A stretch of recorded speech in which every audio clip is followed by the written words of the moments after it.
All right. I think No yawning, we're ready damn, to rock bro. and roll, I brother. did jiu-jitsu this morning. I got my ass kicked, bro. Fucking shit. Do you roll with the owner too? Oh no, the owner. So it's more of a Muay Thai gym, and they like have a jiu-jitsu coach. But I think starting out, it was just more Muay Thai from my understanding, and then they incorporated jiu-jitsu. But like, yeah, I don't know if I can get.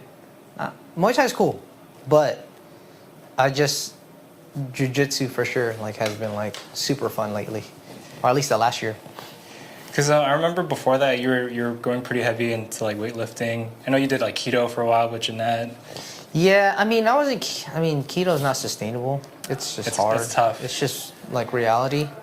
But I wasn't even lifting weights. It got to the point where in 2020 I was like, I got into like, okay, I don't know. I just like, you know how you get those sudden like, damn, I used to have a six-pack or some shit like that. Whatever. Yeah. And I was like, well, if I want a six-pack, I have to get a six-pack. I can't buy that, or I can't like wake up tomorrow and get it. And then get into that rabbit hole of just like, all right, health is wealth. Kind of like with the help of like other people telling me like, you know, I'm on this, I'm on that, I'm on these herbs. Got down that rabbit hole and like, yeah. And then I wasn't necessarily like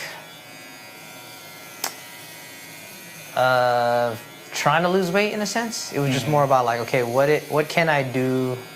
What am I doing, right? What's my profession? I kind of like literally went down like deep into like, what do I do? Because like lifting weights and then I cut hair, like how's that hand in hand for me? For me, it's all about, okay, like I started like mobility or like kind of just doing mobile workouts and yada, yada, yada. So like a lot of the stuff was like doing a lot of core workouts and making sure like I was strong like at the core. Yeah, you bring up a good point. Working out so that you have longevity in the career that you have. Yeah. And you've been cutting hair for how long now? It's crazy, but 20 years. Two decades. Well, I mean, like, when you first start off cutting hair unintentionally, like, do you count that? Do you not, right? I guess I would say I was introduced to cutting hair, like, at a very young age. How old were you? I was in 8th grade, and then maybe even younger than that, but my oldest brother just wanted me to, like, kind of like what you're doing right now, just buzzing it, going over the top of the head until like you don't hear any hair cut, right? That's kind of like the cue when you don't know what you're doing. You just keep going over things until you're like, well, I don't see anything fall off, I don't hear anything fall off. And then from there, I think one of my friends back then was like, oh shit, can you do me next? I'm like, bro, I don't know what the fuck I'm doing, but like, I got you. Was it Jordan or no? No, it was somebody else. I'm not too sure exactly who that person was, but I have a really long time client, and I've been cutting him since my freshman year. And he reminded me like, damn bro, like you used to cut me in freshman year. Like I've been your client for like 20 years. That's when it kind of hit me. Yeah. I was like, oh shit, like I've been cutting your hair for 20 years. Double lines. You're still cutting him? I'm still cutting you. He's still my reoccurring. Bi-weekly, every Thursday. That's crazy. Yeah, I remember when I first met you, or the first time I heard about you was 2010 when I was in high school. I remember that was at the time when buzz cuts were like very popular. Buzz cuts with the ice picks and the taper. Yeah. You're kind of like what you ask for as a modern. Something modern. Yeah, like if you were to get a haircut at a barbershop. Yeah. At the time, I was going to hair creation off of Hostetter and Capitol, and I was getting cut by this guy who's been cutting me since I was in kindergarten. His name was Terry. But then when I was in high school, my friend Miguel. I don't know if you remember Miguel. Yes, I do. Yeah. So he came to school with this like freshest taper. Yeah. And I was like, bro, where did you get your haircut from? And he was like, oh, this guy named JR. He cuts hair at his house next to Independence. And he gave me your number, and I remember reaching out to you. I remember pulling up to your house for the first time too. Yeah, Big Show was there. Yeah, you wanted a faux hawk, bro. I still remember the first haircut you wanted, bro. It was a faux hawk. I'm sorry. No, it's not. It was popular at the time. No, of course. It was 2010. It's funny now, like looking back at like, you know, you talk about the hairstyles and like what was in, right? You had your typical crew cut, so to speak, with ice picks, a sharp line, and then something a little bit more elaborate, if you can say, is a faux hawk, right? You know, something sharp in the back, or usually that's what it was. Very skinny, not wide too, right?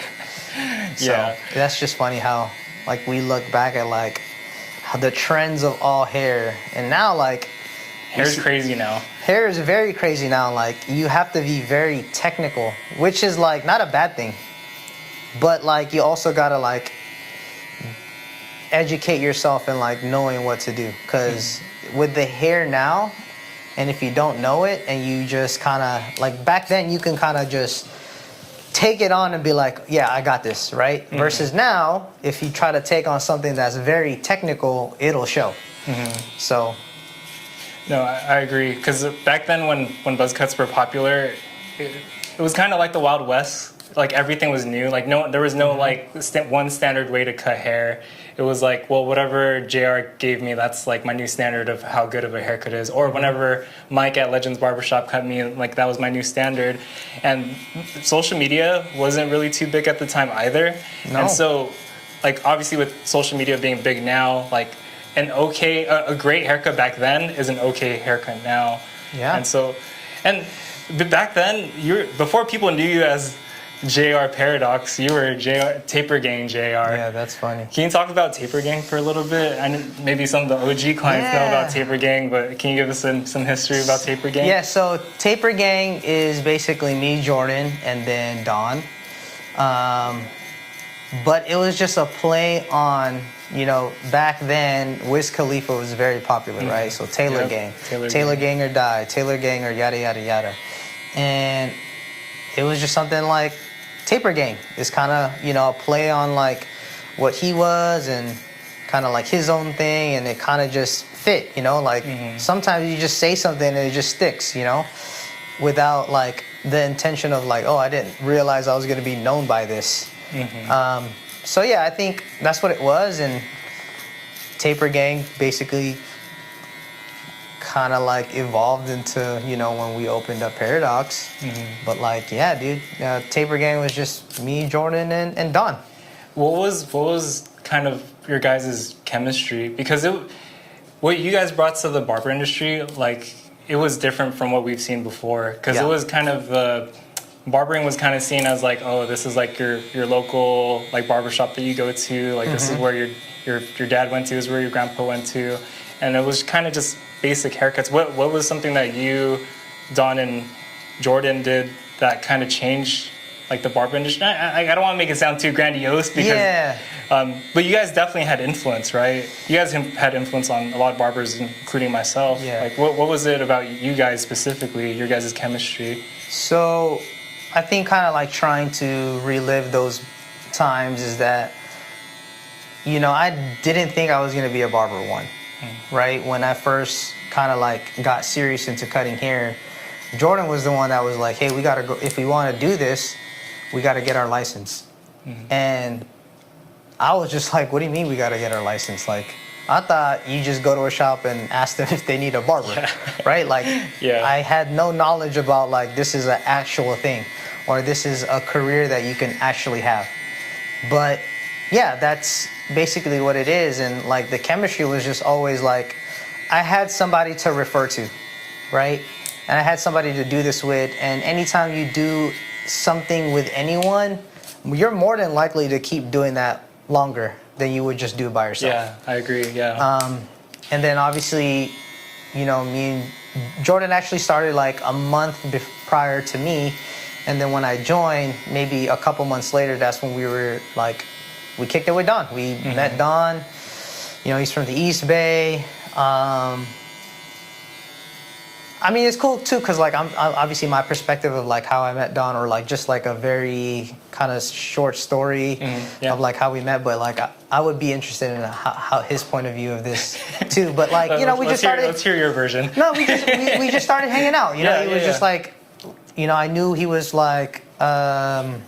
from the East Bay, and then like obviously he would like, I appreciate that he would like, one, stay after school and then like hang out with us, or whether it's my garage, Jordan's garage, or just anywhere, you know, like it was fun, and it was just an organic relationship that we built. And yeah, man, like I don't know, I think going into like where I am now, like I probably wouldn't have gone far without them, if that makes sense. Yeah, that makes a lot of sense. I feel like these days we all, like, some people try to do things alone. Yeah. And like, yeah, you're able to go, like we hear that saying, like, if you want to go fast, go alone, but if you want to go far, go together. Yeah. And I feel like with you guys at Paradox, and we'll dive deep into Paradox also. For sure. But I kind of see the aftermath of like your guys' relationship, you, Don, and Jordan, like how you guys built friendship, and now everyone's kind of like benefiting from that initial friendship. And honestly, that's amazing. Yeah, and I think it's still going. Yeah, it's so like for us, you know, my perspective is that like I think, you know, it works with us is because we don't. I mean, I don't take personal offense to like one's opinion about something, right? Sure. If they have a strong opinion about something, whether it's the business or like what they want to do, right? Like, I take it as that like you want this because you think that's what's best for us. Right. And, you know, it goes back to saying like, you know, don't do business with your friends. And, you know, Jordan says this all the time, is that like, well, get better friends. Because I feel like it's, you know, you can marry those two together, and just obviously communication is one thing, but like over communicating is another thing. But constant communication is, I think that's the key. Yeah, I think the draw that I had to you guys was just the way that you guys held yourselves as a group, or like as a clique. Like when I first got you and Jordan were the ones who encouraged me to get my barber license back then. And at the time I was in high school, and I was just like you. I didn't know that you needed a license to cut hair. Yeah. But I remember you were giving me a haircut in your garage, and that was my first time meeting Jordan. And he was like, why don't you try barber school? And I was like, barber school? Like, I didn't even know there was a school to become a barber. Hey, you and I both, bro. Right? And I think what caused me to like want to be like on your guys' team, or like want to be with you guys, because you guys started working at Legends short after you guys graduated from barber college. And we were like a package deal. Yeah, you guys were a package deal, you, Don, and Jordan. Yeah, and you get one of us, you get all three of us, dude. Like, I don't know, that kind of like, as a person kind of like wanting barbers, like you get 3 versus 1. That's like that's a deal right there. That is. So let's talk about Legends for a little bit, because we talked about how you first got into cutting hair, going to barber school, and let's talk about your time at Legends, because I feel like that was where you guys really caught your stride. That's when people started to know about you guys, right? So talk about your time at Legends a little bit. So Legends, well, shout out to Mike. Shout out to Mike. Like Mike and Prishni. Yeah, Mike and Prishni for sure. Like I think just that like place at the time that we needed a place for sure to cut hair, and I couldn't see myself cutting anywhere else for sure, but you know, it was a place where I kind of like, okay, I have to do this now. Yep. Right? I took my test, I passed it the first time, and then like I'm quitting a job that was kind of like secure, or something that was like comfortable, and now it's all on me. Yep. Granted, you know, I've always been a person that's just like, I'm not going to depend on anybody to want it more than I want it for myself. And that's always been the mentality for me. But it allowed me to kind of like, okay, I have an opportunity to highlight what I want to do and what I grew into loving, right? No, you're not going to cut the hair for me. You know what I'm saying? Like, clients in my chair are not going to come in with, you know, easy haircuts, right? You know, you have to build, your clientele. You got to build like customer service, right? And then learning how to talk to certain clients, and kind of like, but at the same time, like, kind of, I don't know how I worded this, like, growing and growing up at the same time as your profession. Wow. Yeah, talk about that a little bit. Because we were just kids cutting at Legends Yeah. at the time, right? Because So talk about that. it's so. I think in my obviously like my perception of things is that it's easy to get lost into just stepping in front of the chair and highlighting you, versus like being behind the chair and highlighting your work or your client. Also too, like back to like growing up with like with your profession, I think one person that I have to give my flowers to is my wife now, right? Shout out Jeanette. Shout out Jeanette. I don't think I probably say this enough, but like we worked long hours. You know that. Yep. Like 11 to like 1 a.m., 2 a.m. That's 11 a.m. to 2 a.m. the following day. Yes. For everyone listening, don't get confused. Yeah, that's like it's a long time. Jordan has done like a 24-hour like day, which is wild. Crazy. But like I want to give her flowers because she allowed me to continue to love my job. Like she never stopped me from continuing to grow in my profession, and she never stopped me and allowed me to kind of like love what I'm doing, if that makes sense. That makes a lot of sense, because I can imagine someone who's like in barber school, right? And like maybe like their family or friends don't agree with their decision to do it, or like if like their parents like, oh, you're going to barber school, why? Like it's not worth it. Like why don't you go be a doctor? Why don't you go? Like what were some of the things that Jeanette was saying to you that kind of helped encourage you to stay on your path? I think like just giving me the space to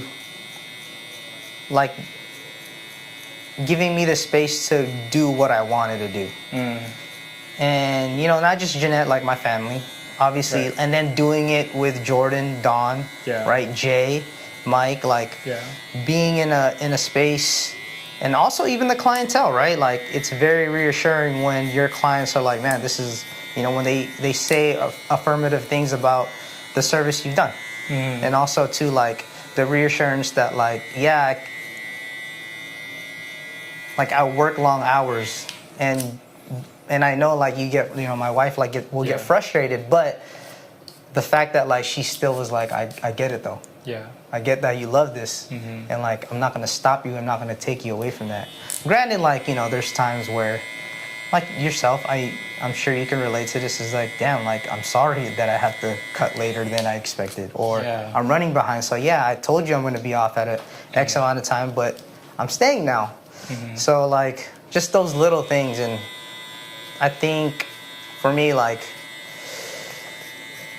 it's gonna suck to say this out loud, but I think go for it, bro. I think me coming up in the barber game back then was a lot easier and more fun than it is right now. Yeah, let's talk about that a little bit, because the barber game, when we first started, like, first of all, prices were different. Prices were like $10, $15 a haircut.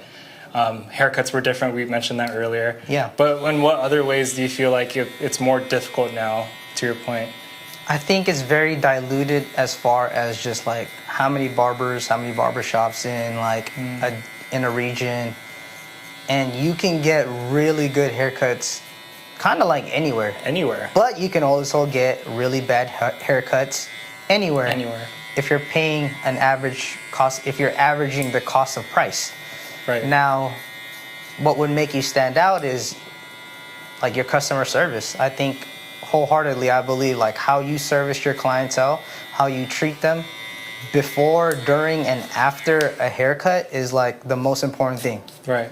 Like, you have one first impression, and then after that you have to impress them with the haircut, and then two, how you educate them with their hair, or and how you carry yourself. Like even after, like, are you gonna just like, all right, make it transactional, and like, all right, man, it's X amount of dollars. See you next time. Or are you gonna go above and beyond to like, if you want me to book your next haircut, I can book that out for you now.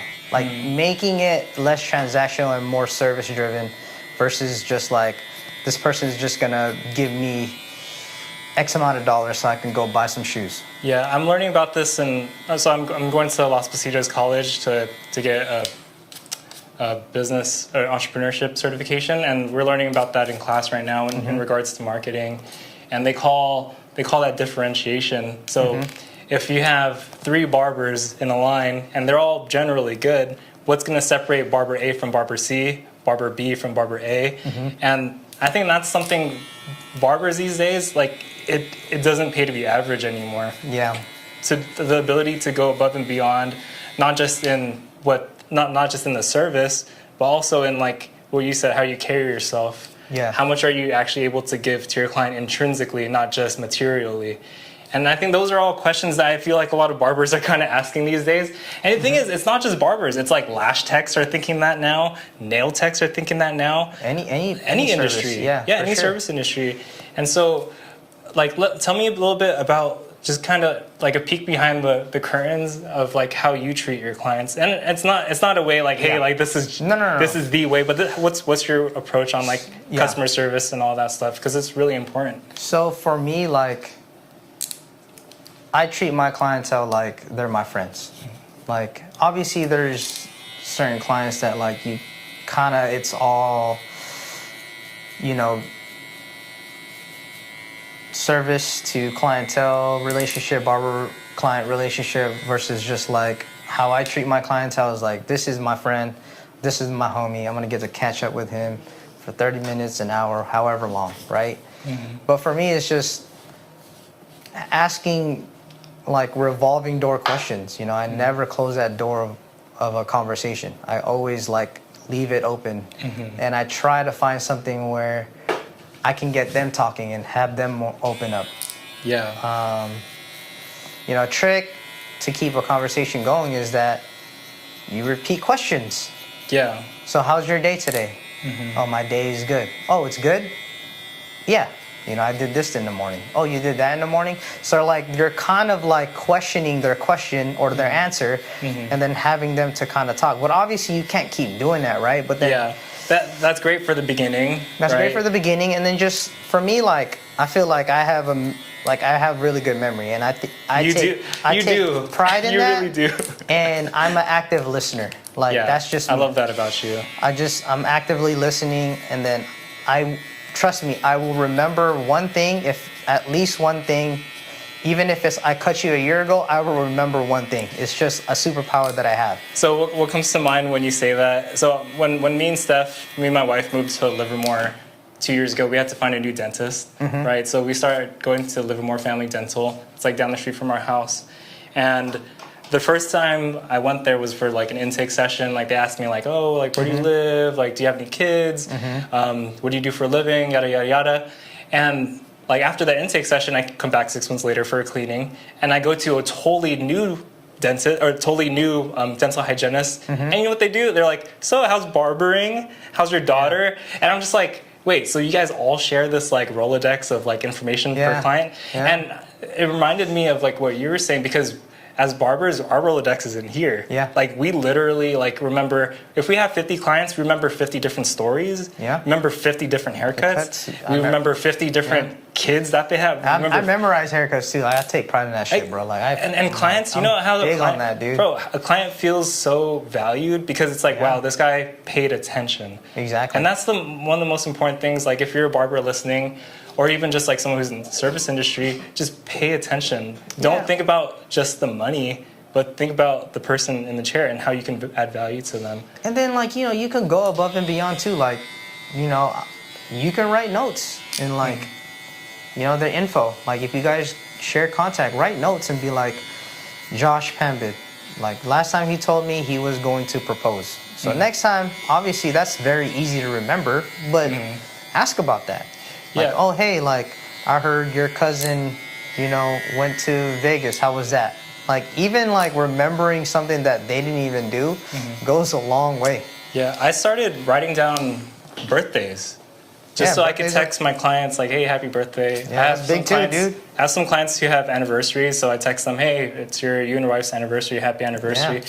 And that's the above and beyond, and doesn't cost us anything. No, man, it's just taking the time to kind of, like, realize like one client can turn into 100 because of like how well you treat them. Easily.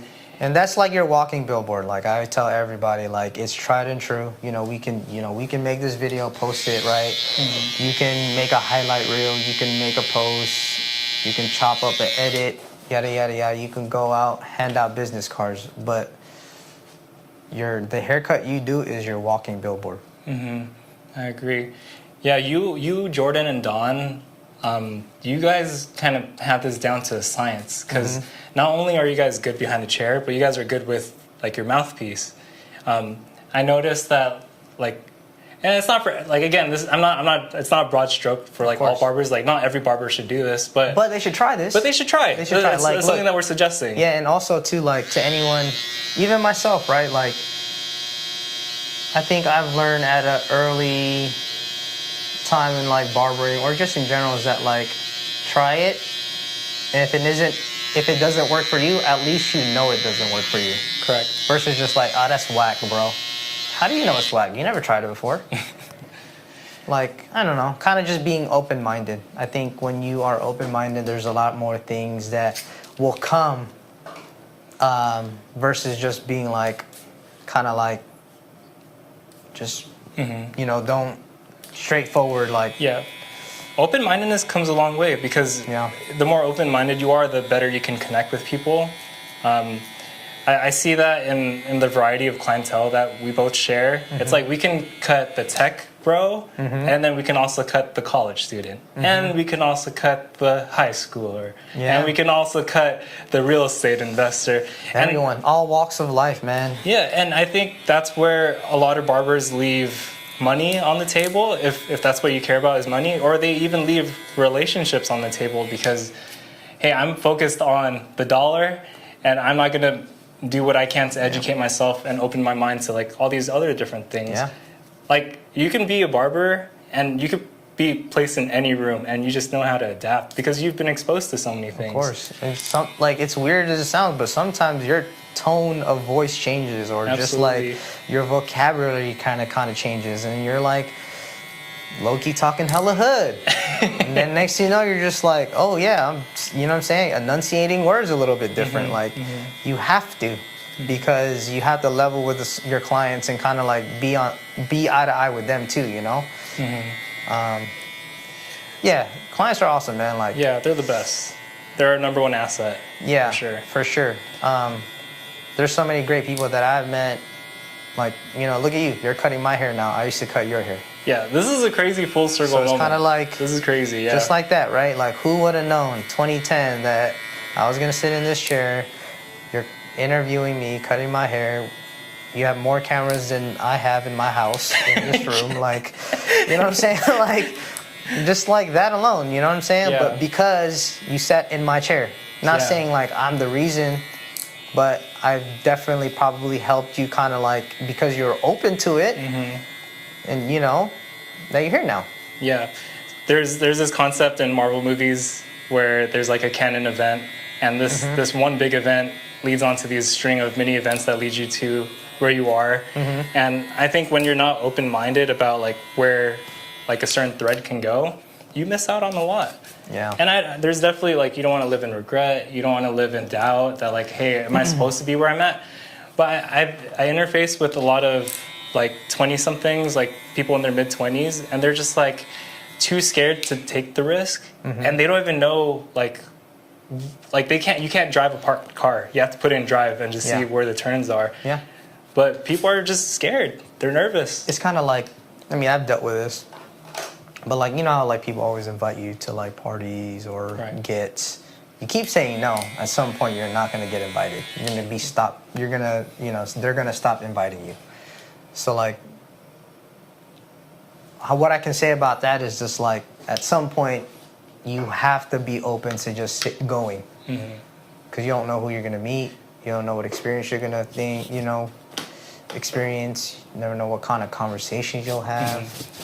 Yeah, it's all about not being scared of what's on the other side of a yes. Yeah. Right. And I think with Paradox, it was kind of that was a big yes. Yes. Right. And and we can go over like where you guys are now and stuff, but you guys saying yes to, hey, we have this vision for the barber industry.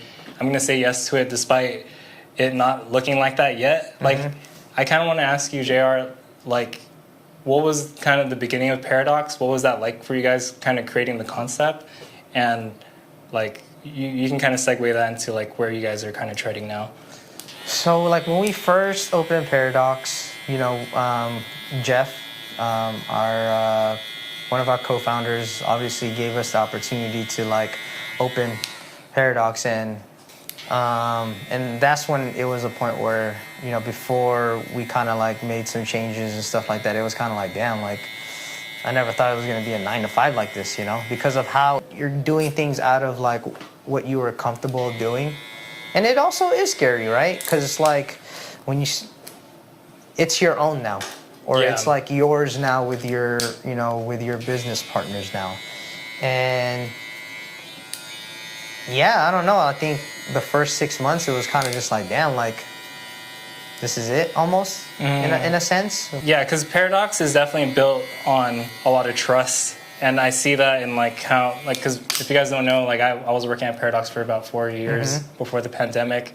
And the amount of brotherhood and connection, relationship and community that we're all able to build was all built off of trust. Yeah, for sure. And trust, it takes an eternity to build, but takes seconds to destroy. Or like, yeah. That's why like trusting people with your dreams is, especially in its seed form, is like so like you can't trust everybody with it. Paradox was new, you know, like this podcast. This is our first episode, by the way. Yeah. Woo-hoo. Yes, sir. I'm trusting JR to take care of this first episode with me. You know, like it takes a lot of trust. That's a big trust. That's a big ask. Big ask. And that's why I appreciate you being here. No, of course. And in the same way, like Paradox, if continued on that path where like people were kind of, you know, like not taking care of it well, who knows where it could have been. Yeah, that's the thing, dude. Like, I'm just glad that like, you know, I work with like Jordan, Don, you know, Jeff, like there's Riv, like all them, that kind of just like we stuck together. Yeah. And like we were like, nah, like let's make this thing. And even like Jordan, like he's done a lot with the brand, like as far as just like making it. I mean, all like, you know, there's for sure like a lot of us have put in a lot, but like for sure Jordan has put in a lot too, like if not the most, from my perspective of things. I mean, Don's killing it with education, you know, like it's crazy. Yeah. Like what he's doing with the education, and like he's, you know, kind of educating these young guys. Like there's a class right now. Literally right now. There's a class right now at Midtown. And then him, you know, Kayla, Eric, Jarek, they're all kind of like, and the other educators, which is crazy, is because like a couple years ago, they just like wanted to work with us, and now they're teaching the new generation of barbers, you know? Like their growth, you know. And like to me, I always say like as a leader, you know, if you ask me like, man, I want to be as good as you, and then I tell you like, no, you're gonna be better than me, you're kind of like, that person's gonna be like, what do you mean, like you want, like I want you to be better. It's just like, as a leader, that's my job. If you're not better than me, I'm failing you as a leader. Yeah, because I feel like some leaders, I guess they wouldn't be leaders, like they're more like bosses. They kind of see you growing as a threat. Yeah, or you know, it's crabs in a bucket mentality, right? Yeah. I want you to be good, Josh, but not better than me. Yeah, they'll just pull you down. Yeah, it's unfortunate. It's not about that, man. Like, it's not. Like I need you to be better. Like if in any way, like I can cut the bullshit for you, so that way you don't have to deal with the bullshit. That's already making you better than me faster. Yeah, something that I think really put Paradox on the map, like for me, was how you guys handled COVID and like the closures. And even though it's been 4 years ago, it doesn't feel like 4 years ago. Crazy, huh? Yeah, it's crazy, and like so much has changed since then, and like the world just now is just totally different. Can you talk a little bit about how you guys handled COVID and like with all the small business closures?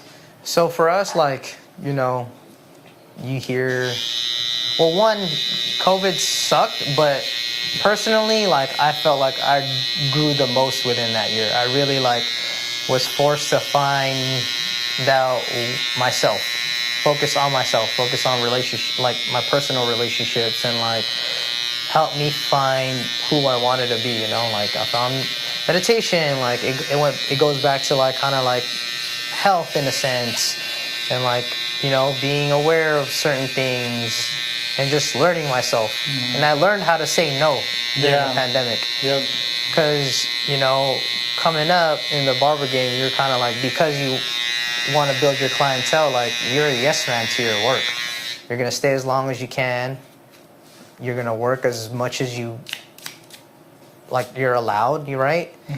So, but learning how to say no is one thing, but back to, like, how we dealt with it is that we didn't want to charge our barbers, man. That's kind of, it was, you know, it's kind of messed up. Yeah. You know, obviously, what we did was the collective kind of like gathered information on like whether it was like, hey, you know, if you want to file for EDD, this is how you do it. If there's grants here, there's PPP, this is how you do it. Like, we gave those resources to our barbers so that way they could take advantage of those type of things. And then obviously, like the give back programs that we did, right? Yep. So like incentivizing a give back program. So it's like, yes, you're donating, but we also want to give back because for your help, you know? So like, yeah, I think that was one thing that we did. And I'm glad that like we got through that and we got through that together. Yeah. You know, there's people that kind of like did their own thing after the pandemic, but for us, it's like bittersweet, right? Like yourself. Yeah. You have to do what's best for you, and in what any way we can support you in, like, we got you. It's like, it's just because you don't work with us anymore doesn't mean we don't have you anymore. Yeah, It's I think that's something people need to understand. It's like, just because you leave a place doesn't mean the bridge is ever burnt. Yeah, of course. Sometimes the person burning the bridge is the person leaving. Yeah. You know, and I think we could really like change our mindset, at least in the barber industry, that like we're in the same community, we're in the same industry. Like there's no real room for like animosity towards each other. Like, we're just brothers at the end of the day. Yeah. Yeah. No, yeah, for sure. We're all doing the same thing. Just help each other out, man. It's fine, you know? I think, yeah, I don't know. I think, you know, there's different views, in my opinion, about that. Like, yeah, it could be whack, depending on how people leave. But at the end of the day, it's just like, you have to see yourself how you handle it first versus you, like, reacting to just how they're leaving. Right. You know? Yeah. Because people can leave and just be like, all right, fuck you. It's just like, all right, I guess. All right. But like, if it's not gonna make things better if I react the same way. It's just like, all right, whatever, bro. You know, good luck to you, right? Yeah. So, with Paradox being where it's at now, how many locations now? So we have 2. Midtown. 2. Japantown. Martin is opening up Fremont. Ooh, and then, shout out to Martin. Yeah, shout out Martin. And then the JUCO, which will be our academy, and then the 4th location after Fremont. Don't know the timeline there, but when it opens, people will know. So that's amazing. It started out as one shop with, was it 6 chairs? Yep. Paradox Midtown with 6 chairs. Then we opened up Japantown, which was another 6 chairs before we added 2. And then we expanded Midtown right after, or right before the pandemic, I believe. Yeah, right before the pandemic. We added 6 more stations in the back, made it modular, so that way, like, you know, you can move things around for whether it's events or. What we do now is, like, I feel like every quarter or annually, like, we just move those stations around so that way, like, we kind of just create a different feel for the shop. So yeah, so right now we're at, I believe, 22 barbers, or 20 chairs, 22 barbers plus interns, and then yeah, 2 more shops. Crazy. Which is crazy, so man. Crazy, like, bro. By the end of the year or like around this time next year, like, I might not know every barber. Like, I don't know. It's kind of like, to keep it real, you know? It's kind of scary, but it's also fun. Like, it's kind of like we're a whole ass company now, but for sure, like, we're always going to try to work on the culture of the culture that we built, kind of keeping that together. But, you know, it's work, you know? Yeah. So what are some of the growing pains of getting this big? Because I remember a long time ago when you guys first opened up Midtown, it's like, because you were managing Midtown at one point too, and you were like, honestly, the hardest thing is managing this many personalities, and that was only with one shop. Yeah. No, so, that's what it is. Like, just kind of like all of a sudden, like turning that invisible switch of like, all right, I'm your manager now, and I'm trying to kind of direct you or tell you something, and then like they don't realize, you know, I turned on my switch and I'm talking to you that way. But also too, like, I'm not probably communicating that the best way I could, right? But yeah, I think there's a lot of different personalities, and not everybody, you know, wants to be soft spoken to or coddled. Some people just needs direct like instructions, right? And just understanding like, okay, well, how am I as a leader? What are my strengths? And not wearing all these different hats, and like learning to be okay with trusting to delegate certain things, and trusting that person that I just gave them or gave that hat to, that they'll do their job, you know? And also myself, like, okay, like, why am I wearing this hat if like I'm not communicating, I'm not good at this, and I'm just wearing it because I'm not kind of like or speaking up that like this is not something I'm comfortable doing, you know?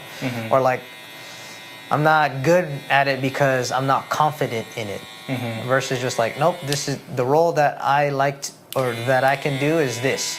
Let me just kill it and like go 100% on that one. Just knowing who you are and like how you lead, or like, or just, you know, what you can bring to the table, and like highlighting that versus just keep working on your weaknesses. Like, just know where your strengths first. Your weakness is gonna get better once you just focus on one thing, you know?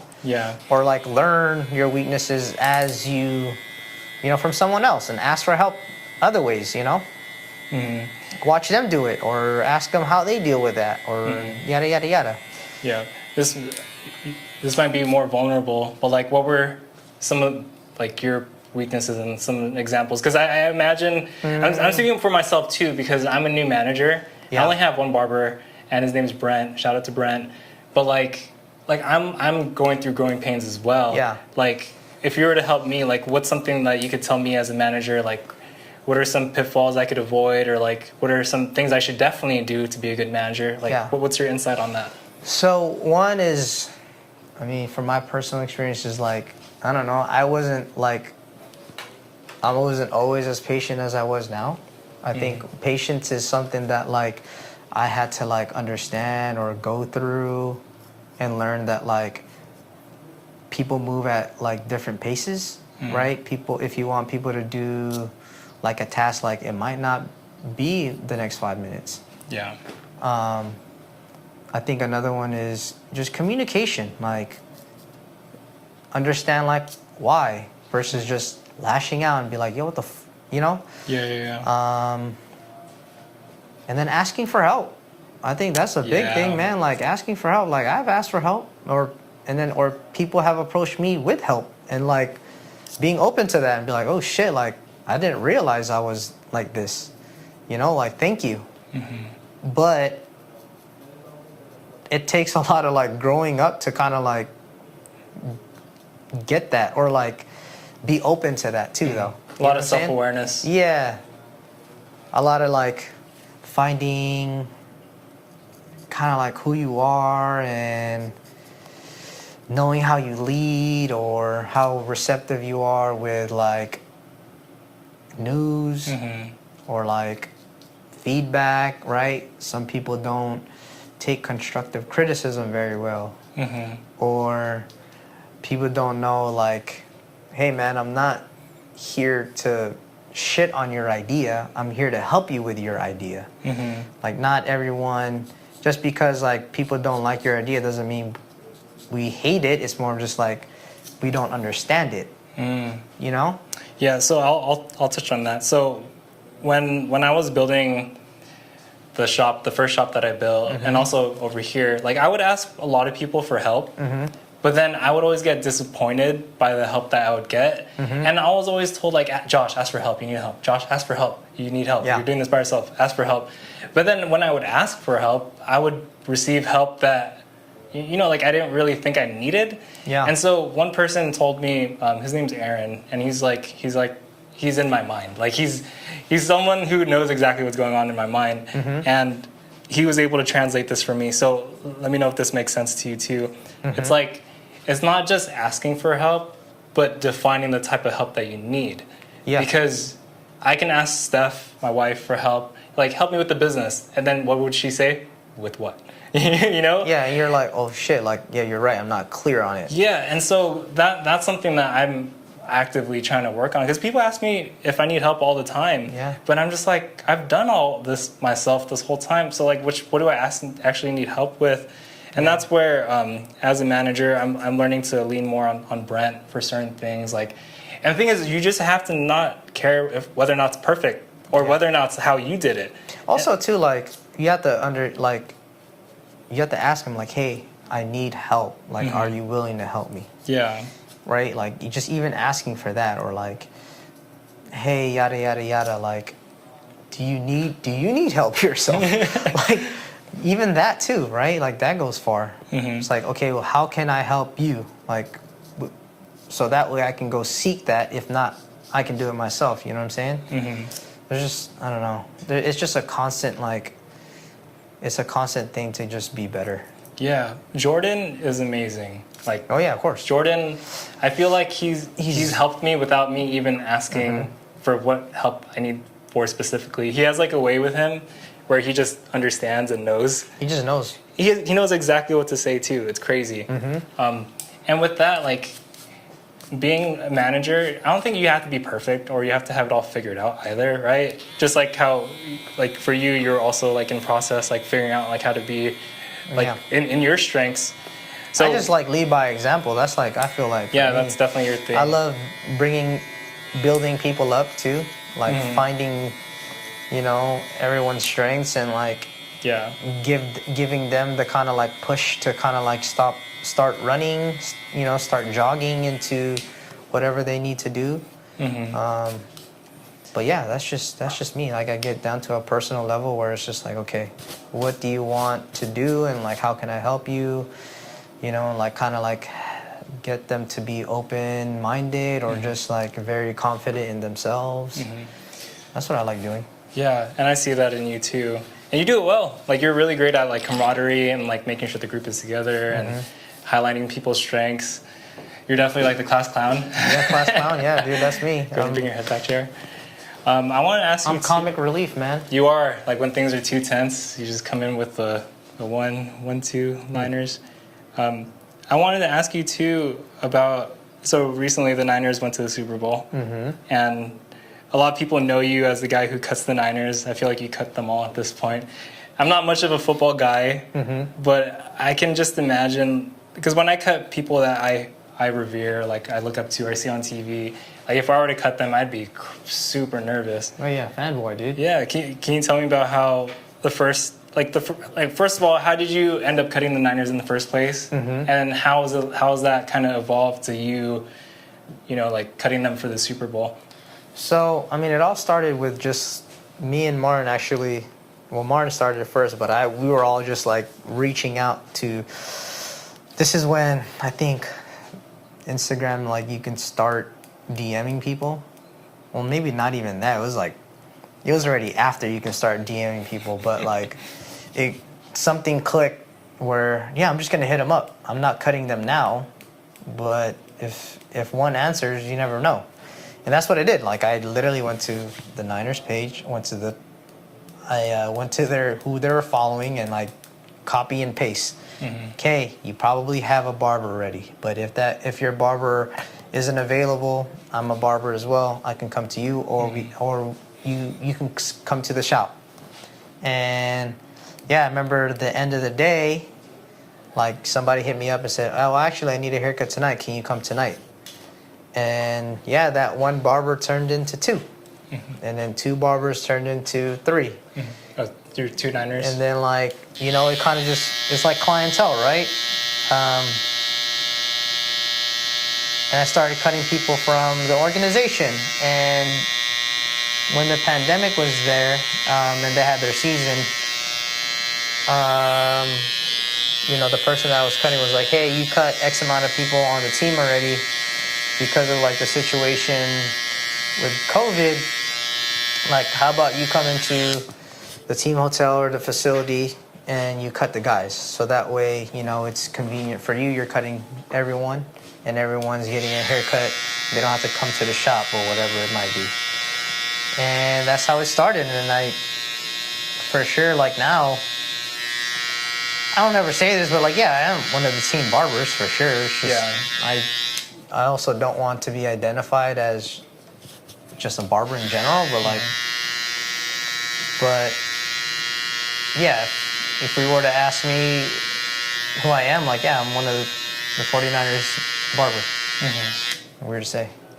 Because you've been a Niner fan since you were like. Yeah, I used to watch. I used to watch games by myself, dude. I remember like in the living room, I'm like watching games by myself. I never understood the game, but I'm just watching it. Just been a fan, man.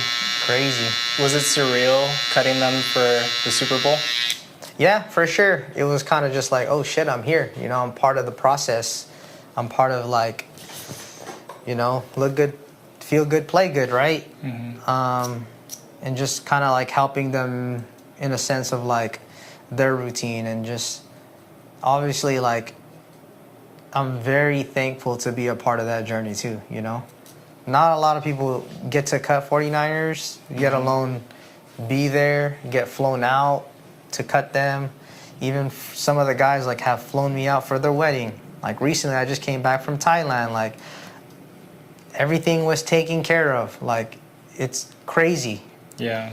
Like that I was in Thailand not too long ago cutting hair for like, you know, for a player and his friend's wedding. Like it's wild. Yeah, and it kind of circles back to like when we first started cutting hair. It's like, is this all worth it? You know? Yeah, of course. Like, it's just hair. At the end of the day, like, you know, like Wild. It's crazy. It's crazy what where this career can take you, and you're just one example. And you know, to what you were saying, like it was me like not stopping and also like putting in the work too. Like, you know, a lot of people think this is easy. We make it look easy, but this shit is fucking hard. Yeah. Like this shit is hard. You know this. It's hard. Yeah. But you have to be willing. You have to be willing to like make mistakes. You have to be willing to even like cut for free. Like literally cut for free. Like get that person in the chair, dude. Like do the best work you can do. And like my thing is like I always say to myself, I'm the best. And not because I'm better than you. I'm better than whoever's watching. Yeah. But it's like I'm the best because I'm the best who I can be right now and I'm going to be better tomorrow. You know what I'm saying? Like that's the mindset. It's like I'm going to be the best today because I'm the best today. But tomorrow I'm going to be better than that. It's kind of like always like knowing that you can be better. That's what makes the process that much more funner.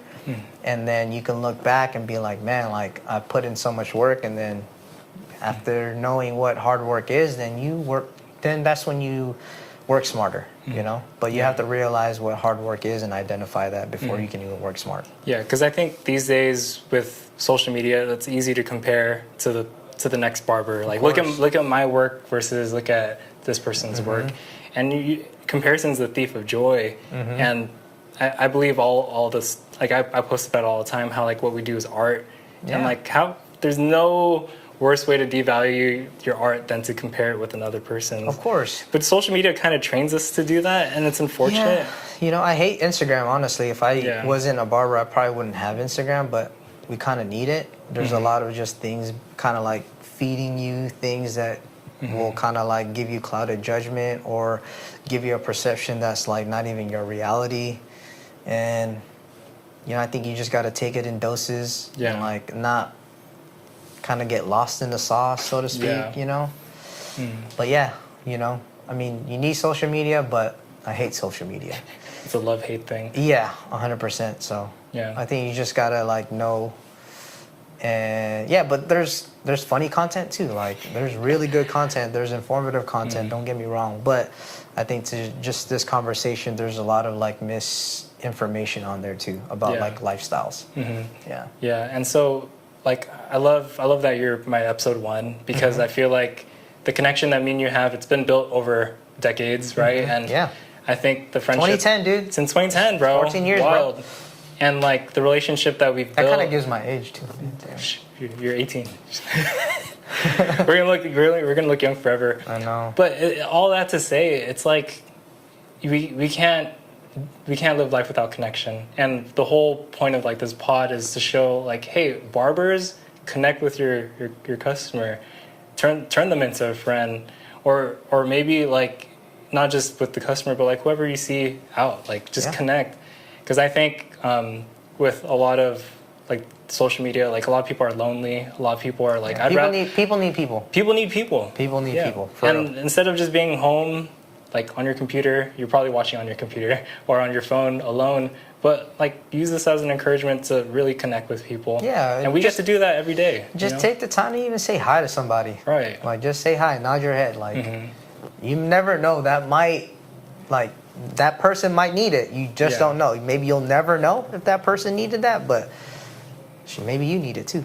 Yeah. Maybe you need it. Yeah. Yeah, we all need something like that. Yeah. And you can't replace it with something like the internet.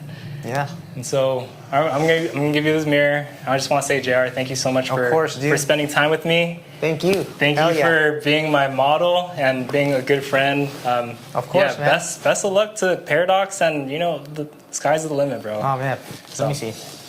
You know I don't need this mirror, bro. I don't need this mirror, man. Come on, look at that. It's good already. Thank you. Let's show for the camera. I really have to take my time on this haircut.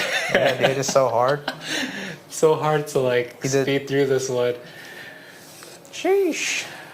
All right, you guys. Thank you for being here with us. Thank you for being a fly on the wall. Hope you guys are encouraged. We'll see you guys next time. Bye. Peace.